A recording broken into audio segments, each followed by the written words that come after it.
Welcome to The Great Detectives of Old Time Radio from Boise, Idaho. This is your host, Adam Grant. If you have a comment, email it to me. Box13@greatdetectives.net. Follow us on Twitter at Radio Detectives and become one of our friends on Facebook. Facebook.com/Radio Detectives. Today's episode is brought to you by the financial support of our listeners. Thanks so much for all of your support. And today's adventure of Frank Race is called The Adventure of the 6-Week Cure. The Adventures of Frank Race, starring Paul Dubov.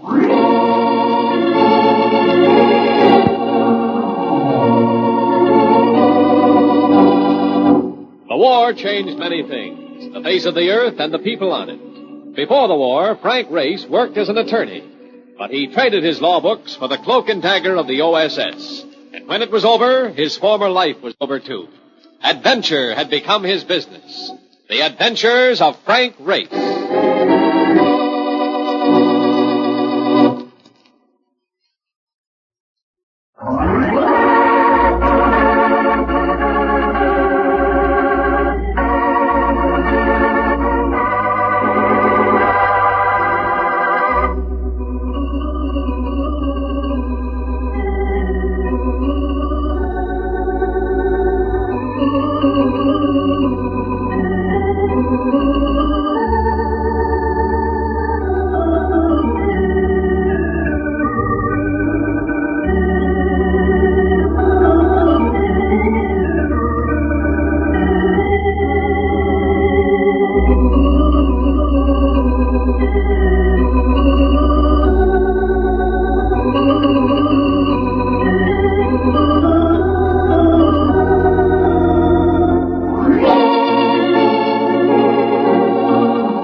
We join Frank Race for the adventure of the 6-Week Cure.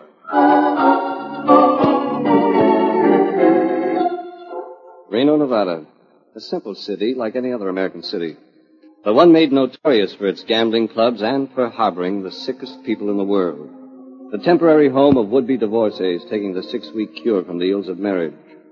You could see their strained white faces on the streets and in the restaurants and the clubs.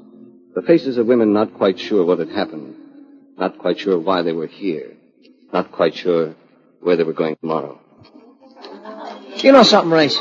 All my life I've been hearing about gay divorces. But the babes around here do not look so gay to me. There's nothing gay about a marriage that doesn't work, Mark.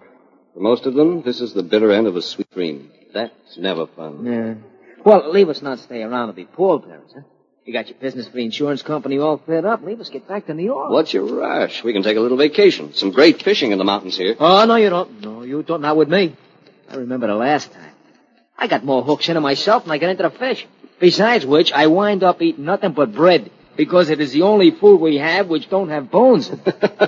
All right, Marcus, you win. Besides, I'm not so sure that you'd go fishing. What do you mean? There is a dish sitting at that table over in the corner, and she has been making passes with her eyeballs ever since we come in here. And she ain't no trout. Where? Huh? Oh, it's Olga Petrov. You know her? She's coming over. I most certainly do know her. Olga, baby. Race. Oh, Race, I wasn't sure it was you. Olga Petrov. If there's a better ballerina in the world, I've never seen her. She moved with infinite grace, and your heart left your body to walk beside her, on stage or off. It's been so long, Race. Paris. Just before the Germans took over. You left without saying goodbye. Boris was jealous, remember? And with good reason. I was beginning to fall in love with you. That's nice, Race. That's very sweet. Oh, excuse me, Olga. This is Mark Donovan, my very good friend. Hello, Mr. Donovan. Oh, baby, sing it again. Oh. By the way, how is Boris? He's fine. He's here with you? He's here, Race, but not with me. Don't tell me that you're... Yes. I'm here for what you so quaintly call the 6-week cure. Divorce. I'm really very sorry to hear that. Where are you staying, Grace? Well, we're really not staying. We came in on the plane this morning to settle a claim. We're going right back. Grace, please stay for a little while. I'm in trouble, desperate trouble. I am staying at a Jude ranch 10 miles out on the highway. There are accommodations open. Mark will drive us out. We can talk it over on the way.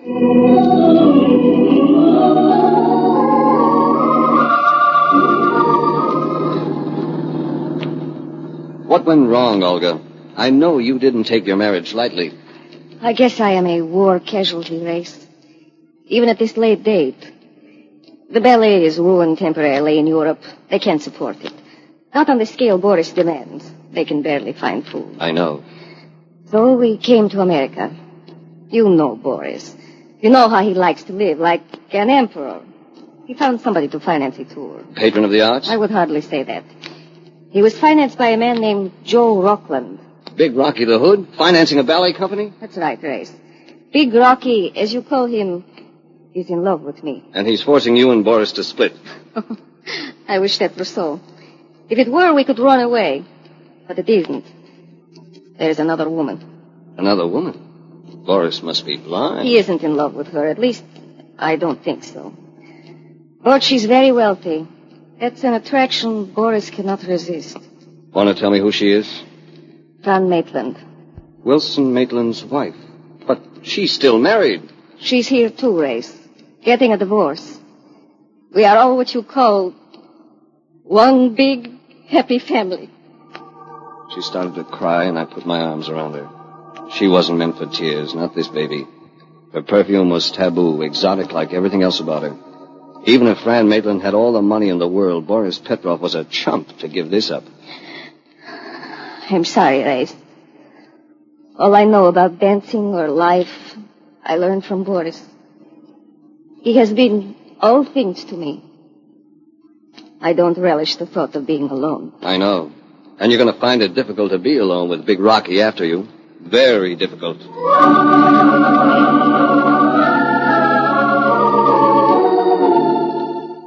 The bar Triple X Dude Ranch was very much on the sedentary side so far as the guests were concerned. The most strenuous activity seemed to be the lifting of cocktail glasses. But there was nothing sedentary about the owner of the ranch, Ma Westcott. She was pressing 70, but doing it the hard way. This gentle old lady, believe it or not, could sit on a Mustang like Roy Rogers. She could also pilot her own helicopter. Understand you're something of a flyer, too, Mr. Ace. I've never been checked out in a helicopter. It's good for keeping the herds in sight. Most ranchers think I'm crazy, though. It's something new in range riding. They'll come around, Mrs. Westcott. Maybe you'd like to come with me someday and see how big this ranch really is. Anytime. Good. Get you away from these crazy females for a while. Women oughtn't to be without their men, folks. It makes them mean. Oh, been looking all over for you. It's my son, Buzz. What do you want? Oh, that fool woman, Mrs. Breyer, ain't back my ride yet. She must be lost. Someone ought to go find her. You were supposed to go with her. Well, I had other things to do. Sure. Shining up to that Fran Maitland. Now, I told you to stay away from the guests. Now, don't go yelping at me. Coming or ain't you? I'm coming. Excuse me, Mr. Race. I'm going to close down this guest. Old girl's quite a character, ain't she?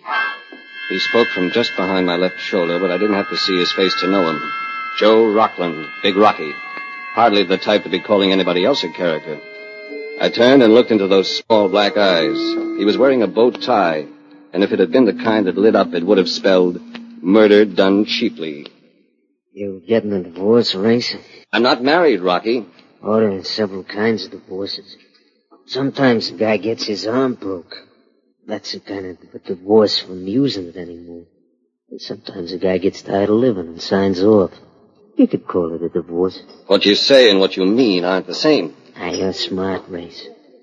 I sort of feel there ain't no reason for you to be in Reno. I'm a friend of Olga Petrov's. She's playing a tough hand. I want to stick around until the cards are counted. Boris and me can take care of that. I don't remember inviting you to my wedding. I'm coming anyhow, just to make sure there's no shotgun pointing at the bride. So you really did come for a divorce. The tough kind. Well, from now on, I'm your lawyer. Gonna handle the whole thing for you. Starting with a broken arm. I'm afraid you're even going to supply the arm, Rocky. Let me go, Race. All right. Go. Now get out of here. I'll see you again, fella. I'm sorry, everybody. We're old friends. He gets playful.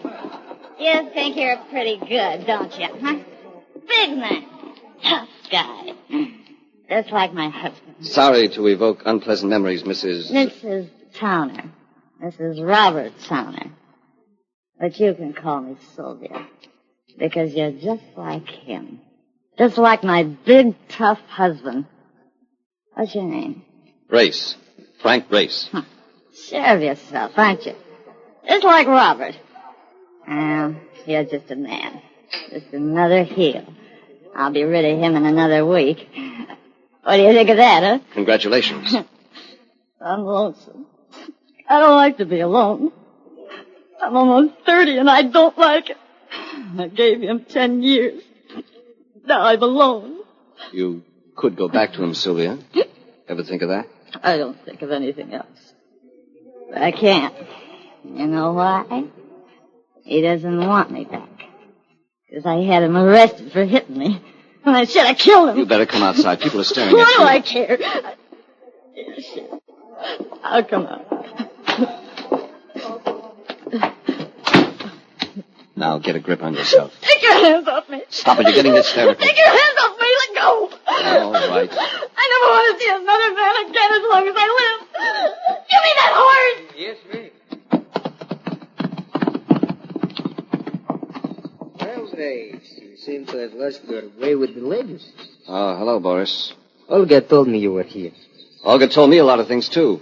What are you setting her up for? We are getting a divorce, that's all. That should not disturb you. You are very fond of Olga. Of course, you may have some rough competition this time. Don't be a fool, Boris. That girl never looked at anybody but you. You've been her whole life. She will find another life, just as I will find another one. With Fran Maitland, your new life might be more interesting than you think. More interesting and less peaceful. Is that so, Mr. Race? I hadn't seen her come around the end of the ranch house, but suddenly she was there. A striking woman of 35. Everything about her was reckless. Her face, her figure, the way she wore her clothes. I had met her once before investigating the loss of some jewelry. And once met, Fran Maitland was not easily forgotten. Let's hear your theory about life with me, Mr. Race. It might brighten my day. I've been bored. That's your trouble, baby. You get bored too easily, and it takes a new man to snap you out of it. Mm-hmm. Are you volunteering, Race? For assignments like this, I never volunteer. I do not like your attitude, Grace. I do. I love it. I'm finding you more and more intriguing, Race. Don't try too hard. I don't fit into your collection of oddities. I'm not an artiste like Boris, and I can't match Buzz Westcott's drawl. What do you mean by that, Grace? I'll tell you what he means. He means I've been riding with Westcott while you've been chasing after Sylvia Towner. She's younger than I am, Boris, darling, but she doesn't have any money. Her husband won't settle a dime. Well, I can see you two lovebirds have a lot to discuss. Excuse me.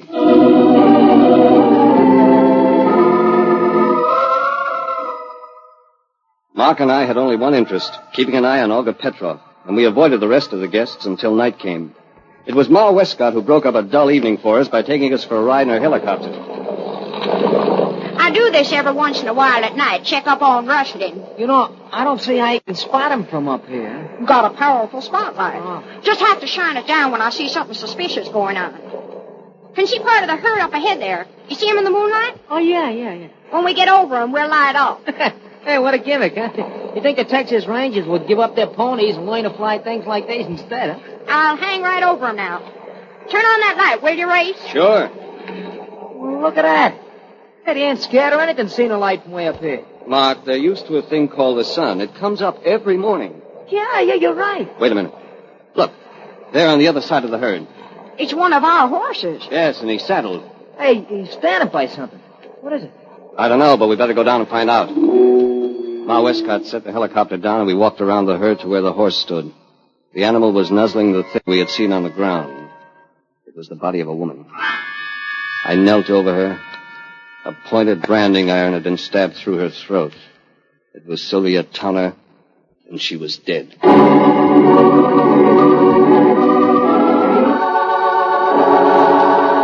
We'll return to the adventures of Frank Race in just about 1 minute.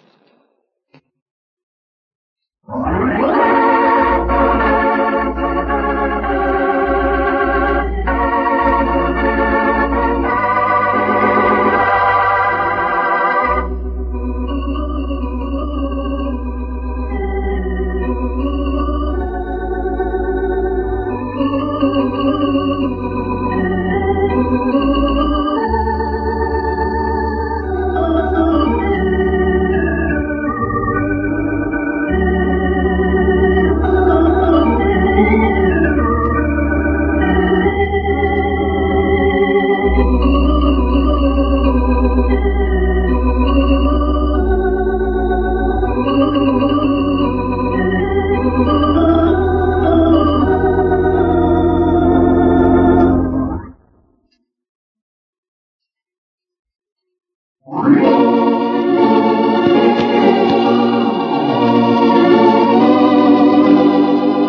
now back to the adventures of Frank Race.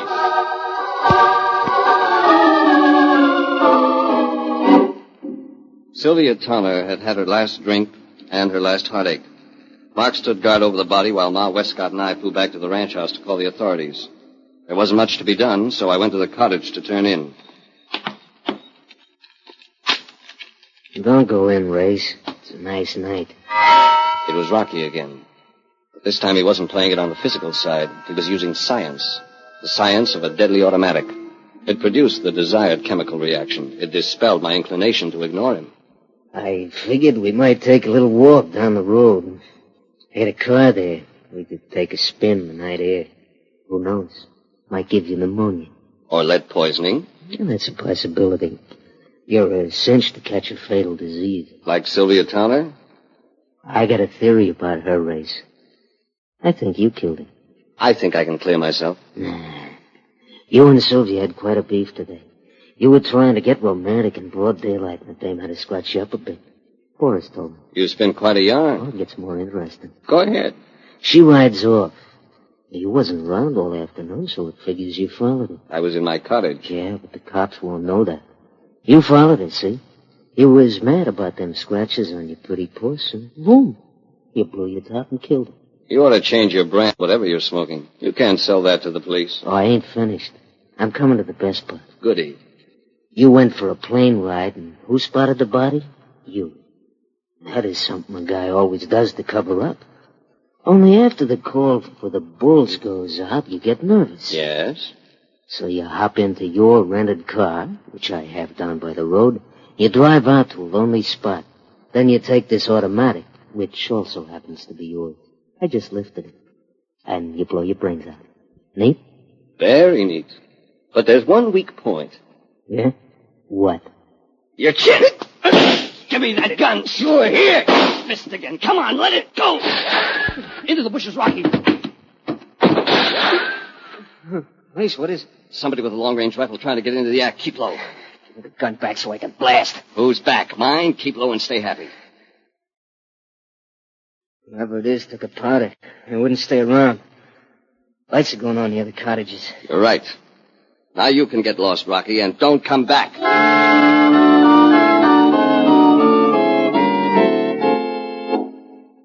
You, my friend, are a real sweet pal. What's wrong, Marcus? Leave me out in that cactus with a dame who was in no condition to be company for me. And them coyotes howling. Swell. Thanks for lovely... It was fully as interesting here. Rocky had me set up for an obituary that would have blackened the family escutcheon. Talk English. You think Rocky croaked the dame? I don't know. Anybody could have done it. There are too many people and too many reasons. Even Robert Towner is a possibility, Sylvia's husband. He might be around someplace. But he's very unlikely. Why? Because he'd have no reason to be taking rifle shots at me or Rocky. I've got to find out who was behind that rifle, who they were shooting at, and why. You know something? If we toss this crowd into a mix master, we could whip up a dilly of a cake. Mark, tomorrow we start a mingle with the guests. Sooner or later, one of them will make a mistake.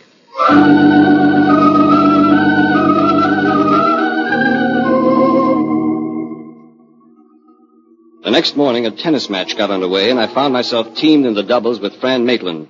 Our opponents were Olga and Boris Petrov. Nice recovery, Race. These are tough opponents. Watch it. Got it. Very good, Fran. Hey, get this, Ray! Oh, that was a beautiful shot. That's the set for us. Congratulations. You are still very good, Race. Well, we had to win. I don't think I could leap that net as easily as you and Boris do it.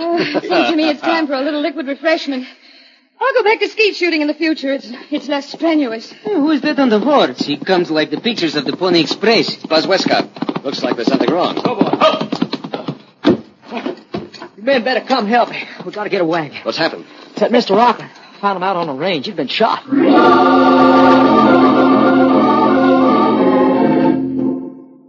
The bullet had gone through Big Rocky's back. And if he had known who fired it, it was knowledge he'd never pass on. He was dead. But his demise filled in one bit of information. He, and not I, had been the target of the long-range rifle of the night before. How long you reckon he's been dead, Race?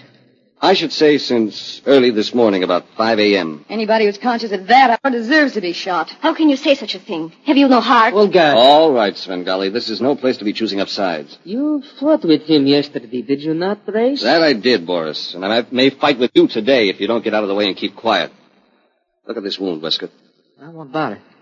Entered the back between the shoulder blades and came out through the stomach. It follows a downward course. Does that have a significance, Race? Yes. It means that the shot might have been fired by somebody mounted. Might have come from the top of that hill there, too. That's possible. Oh, here comes Ma. We must have told her at the range. All of you, get off the range and get back to the ranch and stay there. Mrs. Westcott, there's no point in blaming anybody for this until we... I ain't blaming anybody but myself, Mr. Race. I never liked this Ged's business, and I'm closing it down today. Now, I want everybody off the place by sundown. Now, wait a minute. I reckon I got something to say about that. Well, you just reckon again. This ranch is mine until I die, and I ain't close to that yet. You don't like it, you can clear off with the rest. Now, load them on the wagon and follow me. I'll go with you, Mrs. Westcott. I don't need an extra hand, Mr. Race. You can go back with your friends. I don't want you to put them off the ranch just yet. If you do, the murderer may never be caught. That's none of my affair. I ain't the sheriff. No, but you're a suspect. You, mind explaining that? The shot that killed Rockland was fired from a point above and behind him. It could have been fired by a rider or from the top of a hill. Might also have been fired from a helicopter. I'd have to have a reason, wouldn't I? Your son might have been the reason. You told him to stay away from the guests. Sylvia Towner fluctuated between loneliness and hysteria. Maybe Buzz was getting involved with her. That wouldn't make me kill Mr. Rockland. It's always easy to tie up a second murder if you have a motive for the first. Sort of got me corralled, haven't you, Mr. Race? I don't like it, but that's the way it is. All right. I'll meet you halfway. Everybody can stay for 24 hours.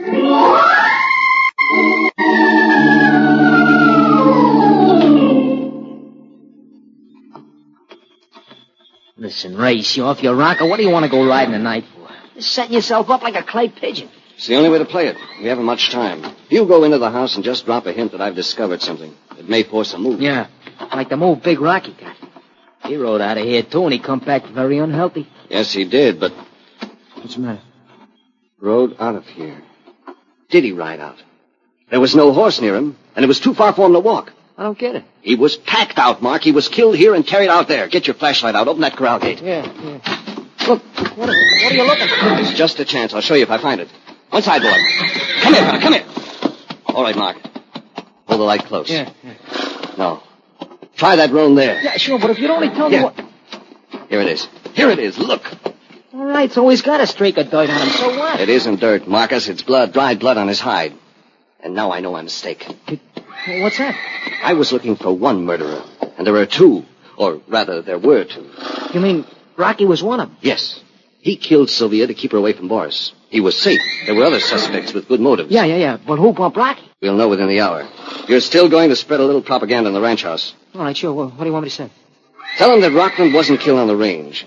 Tell them I'm checking the scene of the murder. Yeah, but Race, you don't know where. Yes, I do. Rocky was killed in his own cottage. That explains the course of the bullet. He was in bed asleep, and the murderer fired the rifle from the window above the head of the bed. Hey, chum, that's good arithmetic. I'll stake myself out in his cottage. Go pass the word.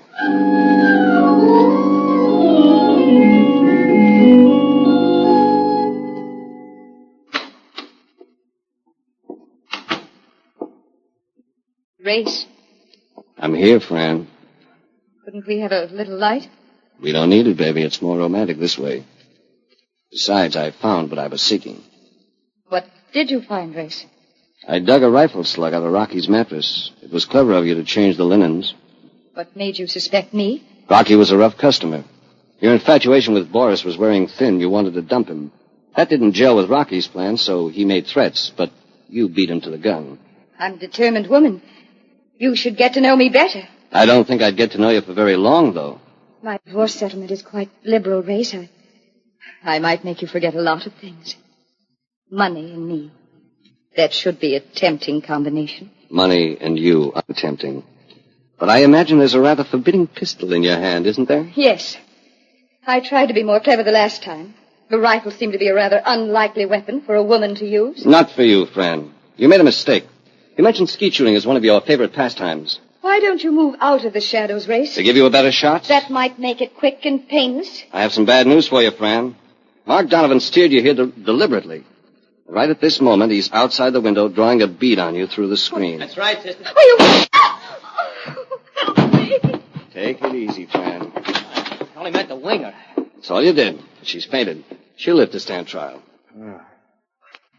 Well, you sure got that Olga dame out of a pickle. I wonder, Mark. Boris has nobody to run to now, so he'll stick to her for a while.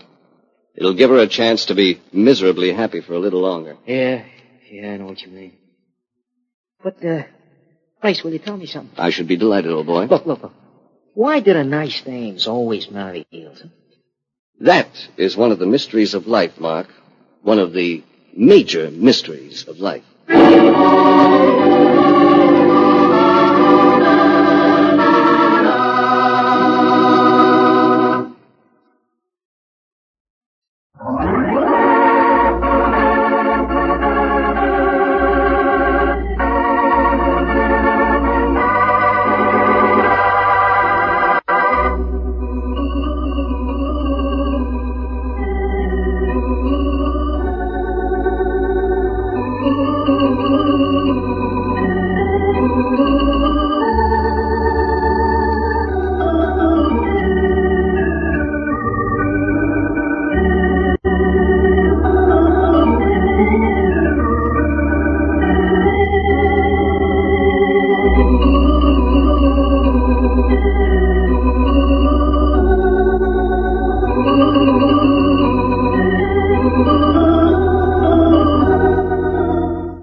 The Adventures of Frank Race, starring Paul Dubov with Tony Barrett as Mark Donovan, comes to you from Hollywood. Others heard in tonight's cast were Lynn Allen, Charlotte Lawrence, Alice Drake, Michael Ann Barrett, and Tom Holland. This series is written and directed by Buckley Angel and Joel Murcott. The music is composed and played by Ivan Ditmars. Be sure to be with us again this time next week for another dramatic chapter in The Adventures of Frank Race. Art Gilmore speaking. This is a Bruce Ells production.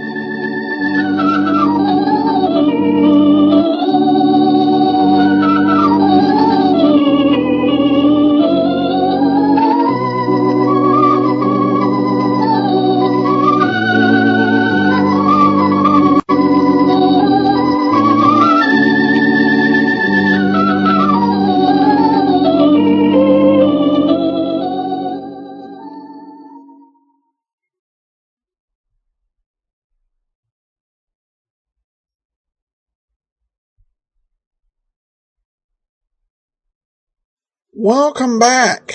Well, this is a somewhat interesting episode. I don't know if this particular program would have been made if it had been a network show and having to go through the network process, as it dealt with the topic of divorce, and I think in a very sensitive way, as they took a look at this these tragic situations that had occurred. This episode, of course, was set before the liberalization of so many divorce laws made it easier to divorce in most states. But you'll hear a lot of Golden Age references to going to Reno or to Las Vegas, which was particularly noted for offering the quickie divorces. But as this episode illustrates, quick was not always painless. Daniel shares a note over on Facebook, notes that there's a new Father Brown TV series running in Britain on BBC One. Mark Williams playing Father Brown. Looks like they've updated some stories to the modern day with some new stories as well. Hopefully BBC America will pick this up. I would love to learn from our UK listeners what their thoughts on the show are. I have to admit that I am always a bit leery of some of the more modern day adaptations. It's particularly noteworthy with Father Brown. He's definitely not the type of character to end up in popular modern detective fiction, with a very distinct outlook and personality that's at times politically incorrect. I'm hopeful that they did not obliterate that, but I would love to hear from listeners, and I will try and try and take a look at the series. It becomes more available in the U.S., either on DVD or perhaps, who knows, it may be on Mystery Masterpiece. And even though I don't get regular television to the house, they have the ones they play on Mystery on their website for a while. So, all right, well, that'll do it for today. We will be back tomorrow with an episode of A Life in Your Hands. And then join us back here on next Monday for another adventure of Frank Race. In the meanwhile, send your comments to box13@greatdetectives.net. Follow us on Twitter at Radio Detectives. And give us a call, 208-991-4783. From Boise, Idaho, this is your host, Adam Graham, signing off.